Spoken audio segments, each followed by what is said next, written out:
সালামুন আলাইকুম তিবিতুম মুবারাকাতান তয়্যিবা রব্বি আউযু বিকা মিন হামাদাতিশ শায়াতিন ওয়া আউযু বিকা রব্বি আইয়াহদুরুন সুবহানাকা লা ইলমা লানা ইল্লা মা আল্লামতানা ইন্নাকা আনতাল আলিমুল হাকিম। সম্মানিত মুসলিম ভাই বোনেরা, আমন্ত্রণ জানাচ্ছি আজকের একটি টপিকটা হলো হাদিস মানতে মুসলিম উম্মাহ বাধ্য। কেন তথাকথিত হাদিসের অনুসারীরা এই দাবি করেছেন, আজকে আমরা তার রহস্য উন্মোচন করার চেষ্টা করব ইনশাআল্লাহুল আজিজ। হাদিস মূলত এক প্রকার, হাদিস দুই প্রকার না। যেটা আল্লাহ বলছেন, আল্লাহর কথা, কাজ, মৌনসম্মতি, সংবাদ, ছবি, চির নতুন, এগুলিকে হাদিস বলা হয়। কোরআনে বিভিন্ন ফর্মে এই কথাটা আসছে। আর এই কথাগুলি, আল্লাহর এই কথাগুলি মানব জাতির জন্য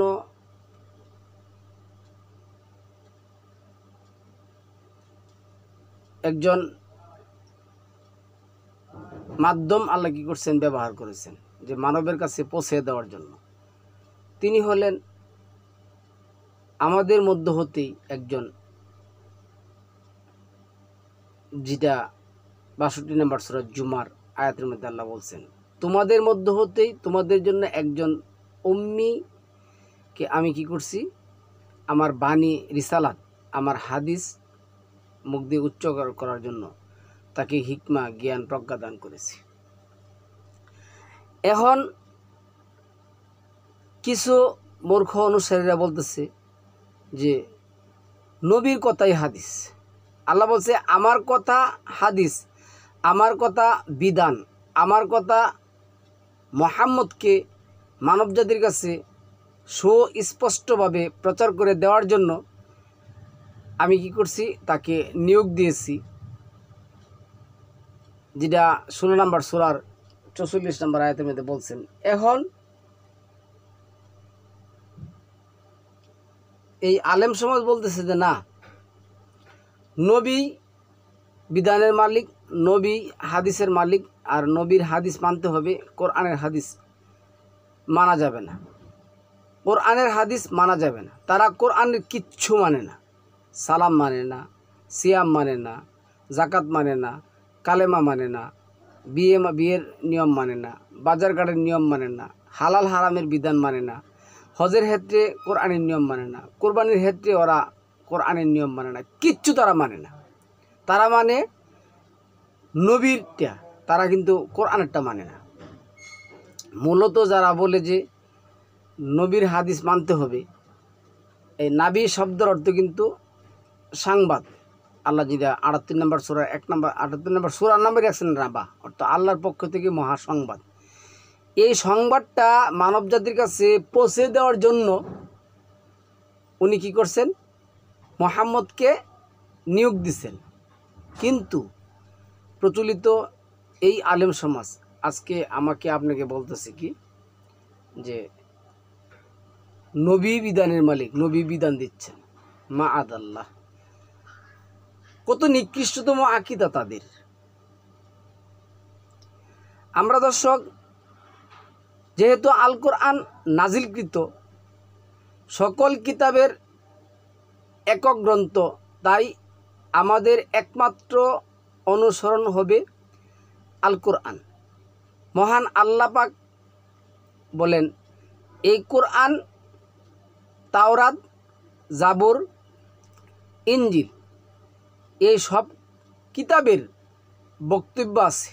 এই কোরআনে কি আছে, পূর্ববর্তী সমস্ত কিতাবের বক্তব্য আছে, যেটা ৫ নম্বর সূরার ৪৮ নম্বর আয়াতের মধ্যে বলছেন।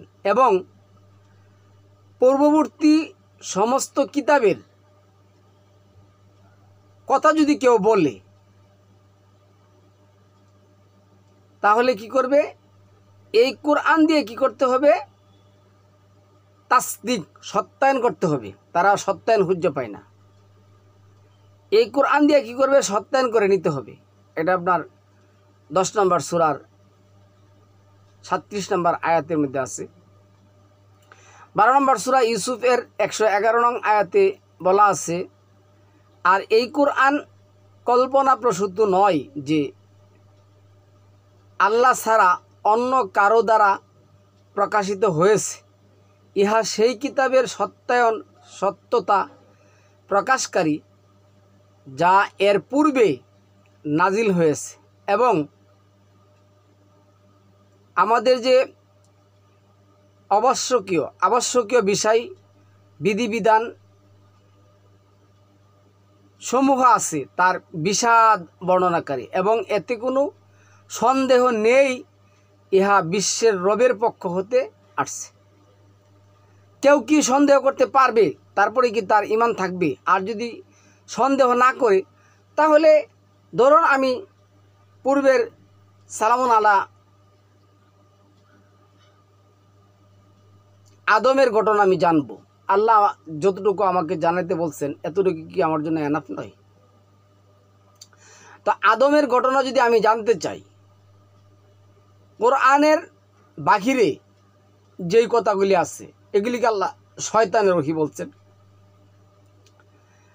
আর এই কথাগুলি কি বলছেন? অমিনান নাসি মাই ইশতারি লাহুয়াল হাদিস।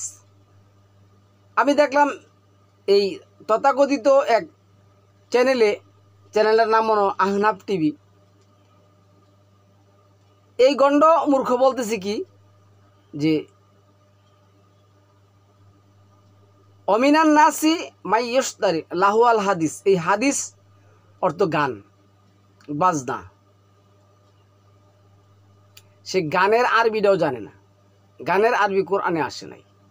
কোরআনে গানের আরবি হচ্ছে গেনা, কিন্তু এই শব্দটা কোরআনে আসে নাই। সে এটাও জানে না। সে বলতেছে হাদিস অর্থ লাহুয়াল হাদিস অর্থ গান। এই সমস্ত তথাকথিত মূর্খ অন্ধ অনুসারীরা এই আমাকে বলতেছে যে আপনার প্রচলিত বুখারী তিরমিজি এই সমস্ত কিতাবের কথা মানতে হবে। মা আদাল্লাহ, এদের জন্যই আছে লানত। 12 নম্বর সূরার 111 নম্বর আয়াতের মধ্যে আল্লাহ আছে কি, তাদের বৃত্তান্তে বুদ্ধশক্তি সম্পন্ন ব্যক্তিদের জন্য আছে শিক্ষা। ইহা এমন বাণী যা মিথ্যা প্রবন্ধ নয়, কিন্তু মুমিনদের জন্য এটা পূর্ব গ্রন্থে যা আছে উহার সমর্থক এবং সমস্ত কিছু বিশদ বিবরণ এটার মধ্যে আছে। কাদের জন্য? যারা হিদায়াত ও রহমত নিতে চায়, যারা হিদায়াত ও রহমত নিতে চায় তাদের জন্য এই কোরআনের মধ্যে আছে সমস্ত কিছুরই বিবরণ। যেহেতু আমরা আজকে এমন একটা স্পর্শকাতর বিষয় নিয়ে আলোচনা করতেছি, সুতরাং আমাদের মনোযোগ দিয়ে পুরো টপিকটাই সম্মানিত শুনতে হবে। তাই কোরআনের মাধ্যমে আমরা দেখব কাউকে হেয় প্রতিপন্ন করার জন্য নয়। মহান আল্লাহ কোরআনকে বলেছেন ইন্নাহু লাকাউলুন ফাসলু, 86 নম্বর সূরার যে আয়াত আছে, ইন্নাহু লাকাউলুন ফাসলু, নিশ্চয় এই কোরআন সত্য ও মিথ্যা প্রমোটকারী। প্রচলিত আলেমের মুখে একটা প্রবাদ আছে যে সমস্ত বিষয়ের সমাধানকারী হলো আল কোরআন। কোরআন হলো ওহির বিধান, আর সমস্ত বিধানের সমাধান দিতে পারে আল কোরআন। আর আমি বলবো কোরআন যদি সকল সমস্ত বিষয়ের সমাধানকারী হয়, তাহলে কোরআন কেন আজকে এই প্রচলিত মোল্লাদের কাছে পরিত্যাজ্য? আমাদের আজকের হেডলাইন যেটা আমরা করেছি যে কেন আমাদের প্রচলিত মোল্লা সমাজ বলে মুসলিম উম্মাহ হাদিস মানতে বাধ্য। আচ্ছা, মুসলিম কে? আল্লাহ যেটা বলছে, আল্লাযিনা আমানু বিআয়াতিনা ওয়া কানু মুসলিমুন, যারা কেবলমাত্র একমাত্র আমার আয়াতকে বিশ্বাস করে তারাই মুসলিম। তাহলে আল্লাহর আয়াতের সাথে কি এই প্রচলিত বুহারি, তিরমিজি, আবু দাউদ মানব রচিত কোনো কিতাব আছে? তাহলে সে মুসলিম হলো কিভাবে? আবার লিখছে মুসলিম উম্মাহ। কোরআনের নাম ওরা ব্যবহার করে, কোরআন থেকে কোনো দলিল বিধান ওরা নিতে চায় না। মোল্লাগণ কি রাসূলকে অনুসরণ করে? এই যে প্রচলিত মোল্লা আছে যারা গলা ফাটাই যে রাসূলের হাদিস মানতে হবে, রাসূলের হাদিস মানতে হবে, আমি বলবো তারা কি রাসূলের হাদিস মানে? কখনো কোনোদিনও কৌশনকালেও এই প্রচলিত মোল্লা সমাজ রাসূলের হাদিস মানে না। তার প্রমাণ আমি আজকে এখানে দেখাবো। সম্মানিত ভিউয়ার্স, আমাদের সমাজে নবীকে হুজুর বলে সম্বোধন করে। হুজুর, এই হুজুর যে শব্দটা দোয়াদ রা এর হা, দোয়াদ রা হাদারা, যার অর্থ হলো উপস্থিত। তাহলে প্রশ্ন আসে, নবী কি উপস্থিত?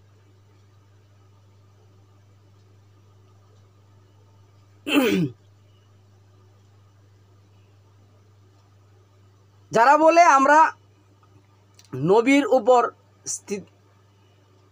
নবী উপস্থিত করেছি, তারা কিতাব মানছে?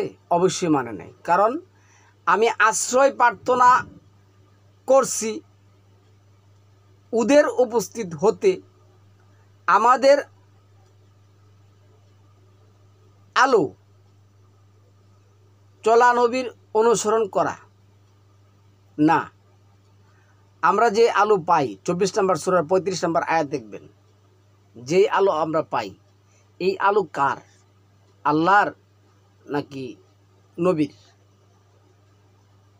আমাদের যে চলার আলো, আমরা যে চলবো, মহান আল্লাহ 6 নম্বর সূরার 124 নম্বর আয়াতের মধ্যে বলছে, ওই ব্যক্তি কি তার সমান যে ডুবে আছে গহীর পানির অন্ধকারে, যে আছে শোনা, আমি যে নূরা, আমি যে আলোর ব্যবস্থা করছি তার জন্য, দুনিয়াতে চলাফেরা করার জন্য, মানুষের মধ্যে চলাফেরা করার জন্য, এই ব্যক্তি সমান?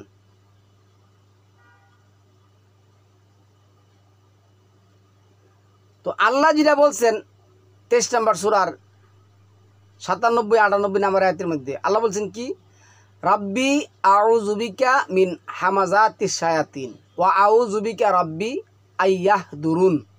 এই যে দোয়াদ রা হা, দোয়াদ রা হাদারা, আইয়াহদুরুন, আমি আশ্রয় চাই আল্লাহর কাছে ওদের উপস্থিত হতে। ওরা কারা? ওরা তো শয়তান। তাহলে এই প্রচলিত মোল্লা সমাজ আমাদেরকে বলতেছে হাদিস মানতে বাধ্য। তা আমরা যে হাদিস মানব, কি হাদিস মানব? নবী উপস্থিত। নবী উপস্থিত হয় এই মর্মে একটা আয়াত কোরআনে আসে নাই, কিন্তু শয়তান বিভিন্ন রূপে, বিভিন্ন ফর্মে, বিভিন্ন পর্যায়ে আমাদের কাছে কি হয়? উপস্থিত হয়। আমাদের কাছে কি হয়? উপস্থিত হয়। সুতরাং আমাদের কি করতে হবে? এই মানব রূপী শয়তান থেকে মহান আল্লাহর কাছে আশ্রয় চাইতে হবে। এই জন্য আল্লাহ 23 নম্বর সূরা 97-98 নম্বর আয়াতে বলতেছেন, কিন্তু ওরা বলতেছে আউযু বিল্লাহি মিনাশ শাইতানির রাজিম। তো আউযু বিল্লাহি মিনাশ শাইতানির রাজিম, হে আল্লাহ আমি আশ্রয় চাই শয়তানের উপস্থিত হতে। তো শয়তান তো শুধু ইবলিসের মধ্যে না, মানবদের মধ্যে আছে। আর না হলে আল্লাহ কিসের জন্য বললেন? তোমরা বলো মিনাল জিন্নাতি ওয়ান নাস, মানব শয়তান এবং জিন শয়তান। কেন আল্লাহ বললেন তোমরা এই দুই শয়তান থেকে কি করে আশ্রয় চাও? সুতরাং ওরা নিজেরা এই ফরম্যাট তৈরি করছে। এখন বলতেছে যে এটা হাদিস মানতে হবে, না মানলে আপনি মুসলিম না। আমাদের আলোচনার প্রথম যে উৎসটা আমরা নিয়ে আলোচনা করব, এই উৎসটা কি? সেটা হলো কোরআন। কোরআন নবীর জীবনের 1 নং উৎস, নবীর জীবনের 1 নাম্বার উৎস। সেটা কি? সেটা হলো কোরআন। মহান আল্লাহ বলছেন, আমি কিন্তু বলি নাই। আর উৎস সম্পর্কে আমাদের জানতে হলে দেখতে হবে কোরআনের 3 নং সূরা আল ইমরানের 31 নং আয়াত, যে আয়াত দিয়ে প্রচলিত মোল্লা সমাজ আপনাকে আমাকে প্রতারিত করেছে।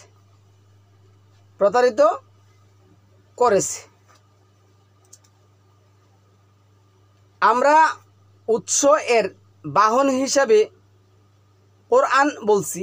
আর কোরআন মানে হলো শিক্ষা বা পড়া। এই জন্য আমাদেরকে কোরআনের 18 নং সূরা আল কাহাফ 27 নং আয়াত, 29 নং সূরা আল আনকাবুতের 45 নং আয়াত, 27 নং সূরা 92 নং আয়াত কি দেখতে হবে? আল্লাহ যেটা বলছেন, আল্লাহ কি বলছেন, এই আয়াতগুলি দেখতে হবে। এবং 27 নম্বর সূরার 6 নম্বর আয়াত, 2 নম্বর সূরা বাকারার 37 নম্বর আয়াত এবং 38 নম্বর আয়াত। এখানে কি বলছেন? ফাতালাক্কা আদম, আর আদম কি করলেন? শিক্ষা নিলেন মির রাব্বিহি, তার রবের কাছ থেকে। তাহলে আমাদেরকে কে শিক্ষা দিবেন? শয়তান। সালাম আলাইহি মুহাম্মদ কি বলছেন? ওয়া ইন্নাকা লা তুলাক্কাল কোরআন মিল্লাদুন হাকিমুন আলিম, আর তোমাকে শিক্ষা দেওয়া হয়েছে রবের পক্ষ হতে, যিনি হাকিম এবং আলিম, মহা একমাত্র হাকিম। হাকিম শব্দটা হাকামা ইয়াহকুমতে অনেক শব্দ আসছে। আলিম, যিনি জানেন সবকিছু সবটাই জানেন। তাহলে সবকিছু সবটা জানেন আর মুহাম্মদকে শিক্ষা দিয়েছেন, আর মুহাম্মদ নিজে বানাইছেন। এই কথাগুলি কি সমান দিবে? আসছে এই আয়াতগুলির মধ্যে যায়। আল্লাহ উতলু বলছেন, ওয়াতলু বলছেন, তোমরা তিলাওয়াত করো মিন কিতাবি রাব্বিক, রবের পক্ষ হতে। কিতাবের মধ্যে যা কিছু কি করা হয়েছে? নাজিল করা হয়েছে। তাহলে এই যে আউযু বিল্লাহি মিনাশ শাইতানির রাজিম, প্রচলিত মোল্লা সমাজকে যদি প্রশ্ন করি কোন সূরার কোন আয়াতের মধ্যে নাজিল করেছে, তার উত্তর কি ওরা দিতে পারবে? এখন উল্টো আপনাকে আমাকে ব্লেম দিচ্ছে যে আপনার কি করতে হবে? হাদিস মানতে হবে। কোন হাদিস? ওরা যেই হাদিস বানাইছে, কি করছে? বানাইছে। ওই হাদিস আমাদের কি করতে হবে? মানতে হবে। না মানলে আমরা কাফের। আমরা কোন এজেন্ডা বাস্তবায়ন করছি, কি করছি না করছি, 10টা কথা বলে না, 5 ঘন্টা 6 ঘন্টা আলোচনা করে। এই যে প্রচলিত যে সমস্যা, গতকালকে এই যে আপনার মিটফোর্ড যে ঘটনাটা ঘটছে, এর সমাধান কি কোরআন ভিত্তিক। ব্রাহ্মণবাড়িয়া যেই ঘটনা বলছে, আমার বোনজামার বাড়ি ওখানে এই শাহবাজপুর, যে ঘটনা ঘটছে, মসজিদের মধ্যে লাশ ওরা তালা দিয়ে রাখছে। ওরা কি করছে? মসজিদ তালা দিয়ে রাখে। তো ওই মসজিদের মধ্যে কে ওই মাইয়ার নিয়ে যাব, কে তালা ভাঙবো, তালা ভাঙ্গাও না আবার ওরা জানে না। এটা লাগে নাকি আবার বিচার ঘটাইতে হবে, বুঝাইতে হবে। তো এই যে সমাধান আল কোরআন ভিত্তিক, প্রতিটা মাদ্রাসার মধ্যে এই ছাত্ররা বলৎকার হচ্ছে না? প্রত্যেকটা মাদ্রাসার মধ্যে ছাত্ররা বলৎকার হচ্ছে। এর কি সমাধান কোরআন ভিত্তিক? নেই। আসবো কি জানেন? আসবো আপনার কাছে, আচ্ছা শুধু যদি আপনি কোরআন মানেন তাহলে চুরি করলে হাত কাটতে কিভাবে হবে? আমি বলবো, গন্ড, তুমি যদি বলো যে কোরআন ও হাদিস, আল্লাহ বলছে কি শুধু কোরআন, আর তুমি বলছো কোরআন ও হাদিস, তুমি গন্ডর যদি শিরক করো, তাহলে শিরকের শাস্তি বড় নাকি চুরির শাস্তি বড়? চুরি তো ওই বেটা করছে, তার অধিকার আদায় করার জন্য। অবশ্যই চুরির বিচার আছে, কিন্তু চুরি করছে কিসের জন্য? তার অধিকার আদায় করার জন্য। এই যে ফ্যাসিস্ট সরকার যে আছে, তারা মানুষের অধিকার বুঝায় দেয় না। তারা নিজেদের আহের গোছানোর জন্য কি থাকে? ব্যস্ত থাকে। কোন দেশে বাড়ি করবে, কোন দেশে গাড়ি করবে, ফুলারে কোন দেশে পড়াবে, ফুলারে কোন দেশে বাড়ি করে দেবে। অথচ এই দেশের অসংখ্য গরিব, অসহায়, দুস্থ দরিদ্র মানুষ না খেয়ে দিন কাটাচ্ছে। খিদার তাড়নায় সে এক জায়গা থেকে চুরি করছে, ওর হাত কাটার জন্য ব্যস্ত হয়ে গেছে। কিন্তু ও যে শিরক করছে, শিরকের পাপ যে সবচেয়ে বড়, এই যে 31-13 ইন্না শিরক লা জুলমুন আজিম। শিরক হচ্ছে আল্লাহর কাছে সবচেয়ে বড় জুলম এবং পাপ। এই শিরক ব্যাপারে তার কোনো কথা নেই, তার কোনো আলোচনা নেই।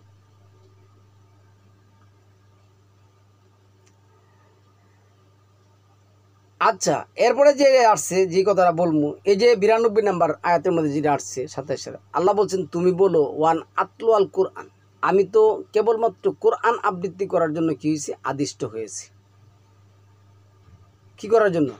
আমাকে তো শুধু আদেশ করা হয়েছে কোরআন তেলাওয়াত করার জন্য। তাহলে ওই নবীর নামে কি করে এই হাজার হাজার লক্ষ লক্ষ এই সমস্ত হাদিস হতে পারে, এই সমস্ত কিচ্ছা কাহিনী হতে পারে? আপনাকে এবং আমাকে মনে রাখতে হবে, নবীর শিক্ষা ছিল শুধুমাত্র ওহী। আপনি কোনো আয়াত দ্বারা প্রমাণ করতে পারবেন না যে নবী মুহাম্মদ সালামুন আলা ওহী ছাড়া আর কিছু পড়েছেন। 29 নং সূরা আনকাবুতের 48 নং আয়াতে আল্লাহ যেটা বলছেন, অমা কুনতা তাতলু মিন কাবলিহি মিন কিতাব, তুমি তো এর পূর্বে কিতাব পাঠ করনি এবং স্বহস্তে কোনোদিন কিতাব লেখনি যে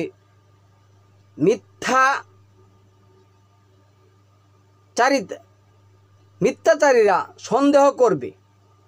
এই কথা মানে এই নয় যে নবীর যোগ্যতা ছিল না, তিনি পড়াশোনা জানতেন না, তিনি শিক্ষিত ছিলেন না। এই কথা সম্পূর্ণ মিথ্যা। অনেককে আমরা দেখি সমাজের মধ্যে, আমাদের তথাকথিত আলেম সমাজের মধ্যে দেখি, আবার যারা পীর ফকির আছে তাদের মধ্যেও দেখি, আর কিছু মোল্লাদের মধ্যে আমরা দেখি কি বলে, তারা উম্মি শব্দ দ্বারা তাকে অশিক্ষিত প্রমাণ করতে চায়। মাআদাল্লাহ। উম্মি শব্দের অর্থ ভুল না, উম্মি শব্দের অর্থ অশিক্ষিত না, উম্মি শব্দের অর্থ হলো মূল শিক্ষা।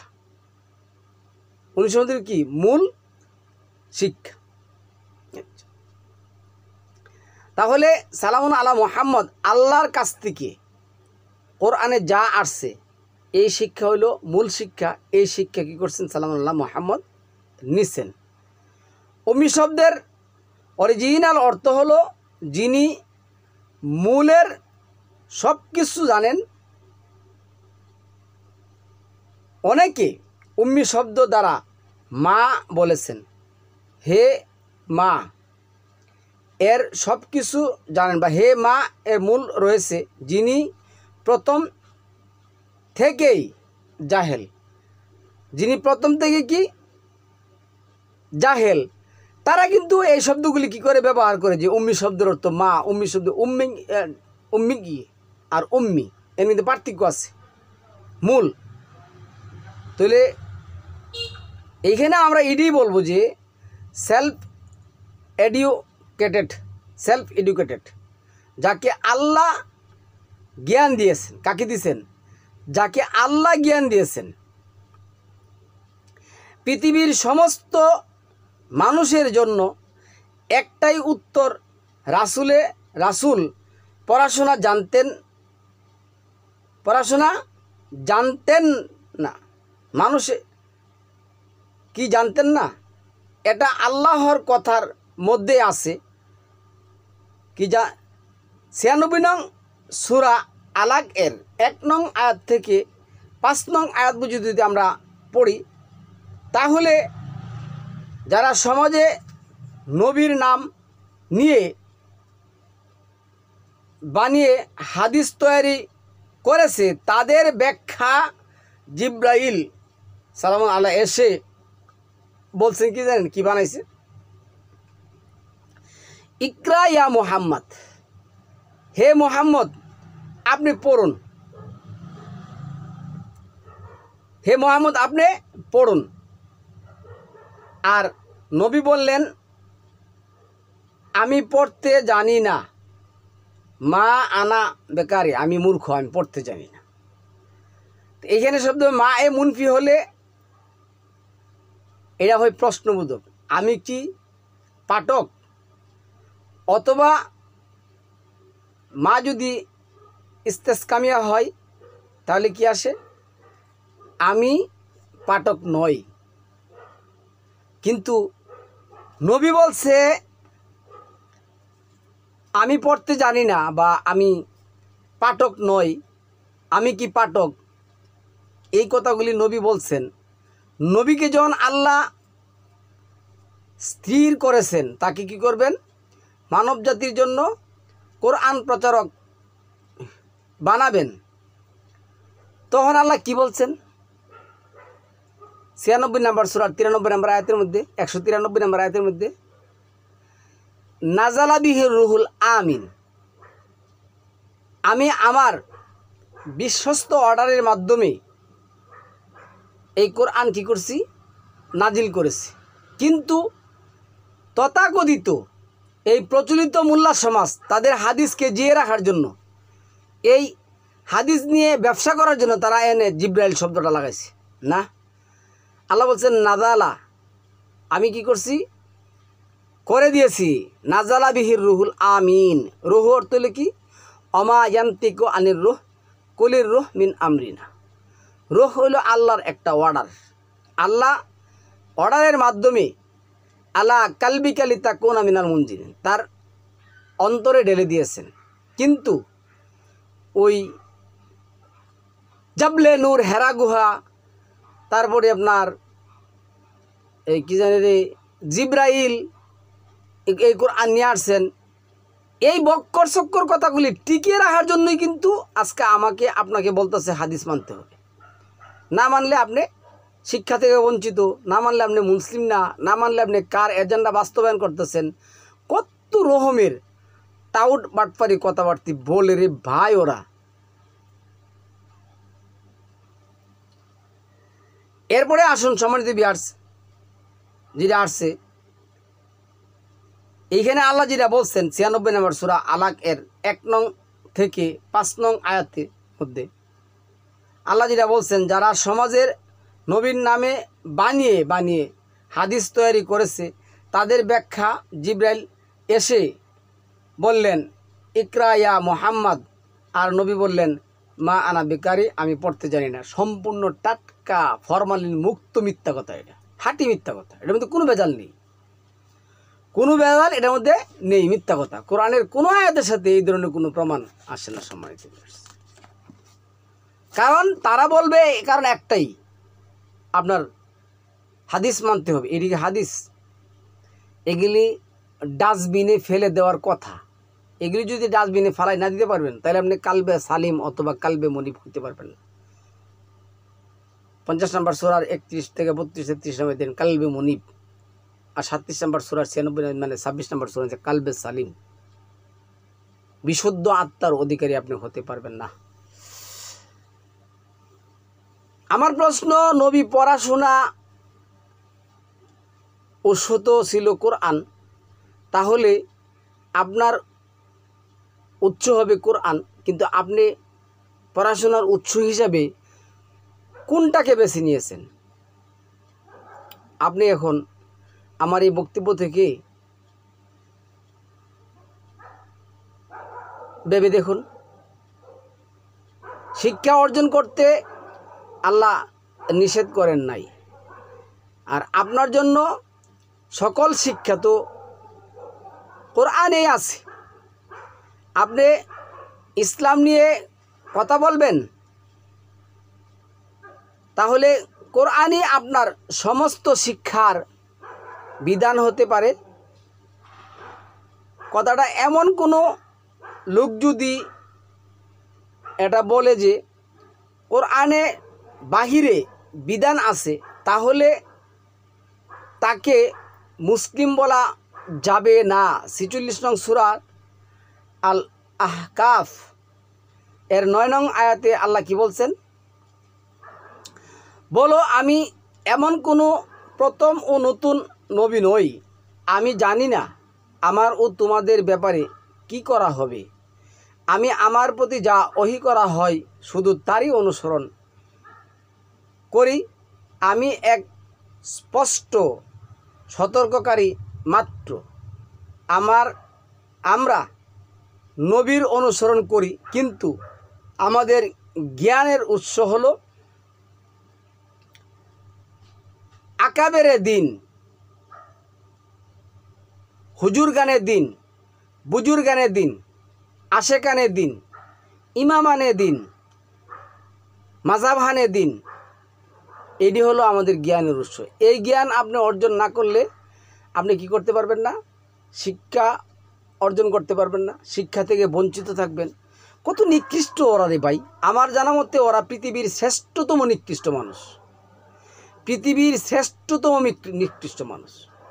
অথচ এই যে 33 নম্বর সূরার যে 59 নম্বর আয়াতের মধ্যে 59, 60, 61, 62 নম্বর আয়াত যদি পড়েন, অকুবরা আনা সাআদাতানা অকুবরা আনা, এই কুবরা আনা, এই যে বড় বড় আকাবের, বড় বড় মাযহাব, বড় বড় আলেমদের অনুসরণের কারণে ওই দিন আপনার কি করতে হবে? জাহান্নামে চেল করে যেতে হবে। চেলায় আপনার কি করতে হবে? জাহান্নামে যেতে হবে। আল্লাহ বলছেন, তোমরা যদি তোমাদের মধ্যে কোনো মানুষের বিধান মানো, অনুসরণ করো, তাহলে তোমরা গুমরা হয়ে যাবে। 23 নম্বর সূরার 34 নম্বর আয়াতের মধ্যে। কিন্তু এই তথাকথিত এমন নিকৃষ্টতম কতগুলি লোক, এরা বলতেছে যে না, এইগুলি মানতে হবে। তাই আমাদের জ্ঞানের উৎস হবে কোরআন, কিন্তু আমরা তো করছি না। তাহলে 1 নং পয়েন্ট আমরা টিকলাম না, এই পয়েন্টে আমরা টিকব না, কখনো না। 42 নং সূরা আশ-শূরার 52 নং আয়াতের মধ্যে আল্লাহ যেটা বলছেন, কি বলছেন? এভাবে আমি তোমার প্রতি প্রত্যাদেশ করেছি রূহ তথা আমার নির্দেশ। তুমি তো জানতে না কিতাব কি ও ঈমান কি। পক্ষান্তরে আমি একে করেছি আলো, যার দ্বারা আমি বান্দাদের মধ্যে যাকে ইচ্ছা পথ নির্দেশ করি। তুমি তো পথ প্রদর্শন করো শুধু সরল পথ। এখন এই যে সরল পথ, বুখারী, তিরমিজি, ইবনে কাসির, হ্যাঁ, অনেকের ছেলে, এই যে যাই হোক, ইবনে কাসির তো অনেকে হিরা হলো, বুখারী হইল কোনো একটা জায়গার নাম, যেখানে নামটাই কি শিরকে ভরপুর, যেখানে নামটাই ভুল। কি আছে? আচ্ছা, এরা আছে কি বাইজাবি কিতাবের নামে, বাইজাবি আছে এই কিতাব। আচ্ছা, এই কিতাবগুলির নামের মধ্যে বল আছে সালামুন আলা মুহাম্মাদের মধ্যেই যখনই নিজের থেকে বলেছেন তা গ্রহণযোগ্য হয় নাই, তার অনেক উদাহরণ আল কোরআনের মধ্যে আছে ভাই। সালাম আলা মুহাম্মদ যখন নিজে থেকে একটা কাজ করেছেন, 9 নম্বর সূরা 43 নম্বর আয়াত দেখুন, আর সূরা আবাসা দেখুন, আল্লাহ কি মানছেন? 11 নম্বর সূরা দেখুন, সালাম আলা নূর কথা কি মানছেন? সালাম আলা ইব্রাহিম যখন তর্ক করছেন ফেরেশতাদের সাথে লুতের কাউমকে ধ্বংস করার ব্যাপারে, আল্লাহ কি গ্রহণ করছেন? করেন নাই। নবীকে মানতে হবে কোরআনের মাধ্যমে। তারা নবীর অনুসরণ করে যখনই কোনো কিছুর রেফারেন্স দিবে, তখন দেখবে তাদের রেফারেন্স স্টাইল জমহুর উলামায়ে কেরাম, বুজুর্গানে দিন, মাযহাবের মধ্যে আছে তরিকার মধ্যে আছে, আহলে সুন্নাত অল জামাতের মধ্যে আছে, সালাফদের মধ্যে আছে, শিয়াদের মধ্যে আছে, ইত্যাদি ইত্যাদি দিয়ে তারা কী করবে? দলিল দিবে। অথচ এই যে 6 নম্বর সূরার 149 নম্বর আয়াত, আল্লাহ বলছেন তুমি বলো কুল ফালিল্লাহিল হুজ্জাতুল বালিগা, হুজ্জাত বালেগা, চূড়ান্ত ভিত্তিক সিদ্ধান্ত পৌঁছানো হয়েছে আল্লাহর কাছে। আল্লাহ থেকে, আল্লাহর কোরআন থেকে দলিল দিচ্ছি। সালামুন আলাইকুম বলতেছে না, এটা আমাদের ইমাম বলছে, এটা হবে আসসালামু আলাইকুম। আল্লাহর কোরআন থেকে দলিল দিচ্ছি। জাকাতের বিধান আল্লাহ বলছেন 5/1, বলতেছে না, আমাদের আলেমরা বলছে 2.5%।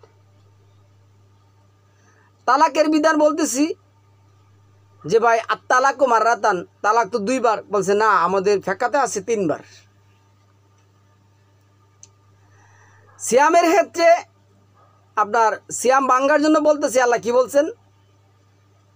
ওয়াকুলু ওয়াশরাবু হাত্তা ইয়াতাবায়্যানা লাকুমুল হাইতুল আবিয়াদু মিনাল হাইতুল আসওয়াদ ও মিনাল ফাজর সুম্মা আতিম্মু সিয়ামা ইলাল লাইল। অতঃপর পূর্ণ করো সিয়ামটা রাত্র পর্যন্ত। বলতেছে না, আমাদের বুখারী শরীফে আছে এটা মাগরিবের সময় করতে হবে। বলতেছি কোরআনের কোথাও পাথর মারার কথা নেই। বলছে না, ইব্রাহিম পাথর মারছে। তো ইব্রাহিম পাথর মারছে তুমি কই পাইলা? মোহাম্মদ কই পাইল? মোহাম্মদ বলছে সুম্মা আউ হাইনা ইলাইকা আনিত্তাবি মিল্লাতা ইব্রাহিমা হানিফা। আমি ইব্রাহিমের কাছে কি ওহী করছি? আমি ইব্রাহিমের কী করছি? তুমি ইব্রাহিমের হাদিস অনুসরণ করতো। ইব্রাহিমের হাদিস মোহাম্মদ কই পাইল কোরআন ছাড়া? এই যে 51 নম্বর সূরার 24-25 নম্বর আয়াতের মধ্যে বললো তোমাদের কাছে কি ইব্রাহিমের হাদিস পৌঁছেছে? তো ইব্রাহিমের হাদিস আমি কই পাবো? এখানে আমি কোথায় পাবো যদি কোরআনে আল্লাহ আমাকে না দেন? তো ইব্রাহিমের যত হাদিস আছে সব হাদিস কোরআনে আল্লাহ দিয়েছেন। এই কারণে তো প্রথম যেটা বলছিলাম 5 নম্বর সূরার 48 নম্বর আয়াত, 10 নম্বর সূরার 37 নম্বর আয়াত, 86 নম্বর সূরার 13-14 নম্বর আয়াত এবং 5 নম্বর সূরার 49 নম্বর আয়াত।